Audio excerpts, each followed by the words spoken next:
বাচ্চারা, তোমাদের সামনে তোমরা যে কেকটি দেখতে পারতেছো ওই কেকটা হলো একটি ম্যাজিক্যাল কেক। তোমরা যা চাবে তাই পেয়ে যাবে। আরে বাবারে, কি বললো স্যার এটা? এখনই আমার স্বপ্ন পূরণ করতে হবে, আমাকে একটি দামি আইফোন দিয়ে দাও।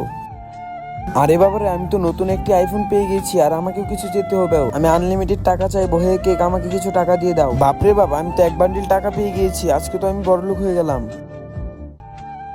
আমিও এখন আমার মনের আশা পূরণ করবো। জাদুকে আমাকে কিছু সোনার গহনা দিয়ে দাও। আরে বাবারে, আমি তো সোনার গহনা পেয়ে গিয়েছি। এখন আমার পাল্লা। এখন আমি চাবো আমার প্রিয় স্যারের যেন পাওটা ভালো হয়ে যায়। আরে তুই কি পাগল নাকি? জীবনে একটি চান্স পেয়েছিস, তুই তোর মনের মতো চেয়ে নে। তুই কেন মানুষের ভালো চাইবি? তার আগে তুমি দুধ খেতে ভালোবাসো নাকি মদ খেতে ভালোবাসো? আমার মতো দুধ খেতে ভালোবাসলে তাহলে ভিডিওটি লাইক করে চ্যানেলটিকে সাবস্ক্রাইব করে দাও। আর তুমি যদি মিউজিক করতে চাও, ভিডিওটি লাইক করে চ্যানেলটিকে সাবস্ক্রাইব করে এভাবে শেয়ার করো। একবার না হলে দুইবার ট্রাই করো। হে প্রিয় কেক, তুমি আমার স্যারের পাওটি ভালো করে দাও, যেন আমার স্যার আগের মতো হাঁটতে পারে। আরে আরে, আমি তো ভালো হয়ে গেছি। আরে প্রিয়াঙ্কা, তুমি এটা কি করলে? তোমার জন্য তো আমি আজকে সুস্থ হয়ে গেলাম। আর এখন তুমি যদি একজন মুসলিম হয়ে থাকো আর আল্লাহকে ভালোবাসে থাকো, তাহলে লাইক সাবস্ক্রাইব করে দাও।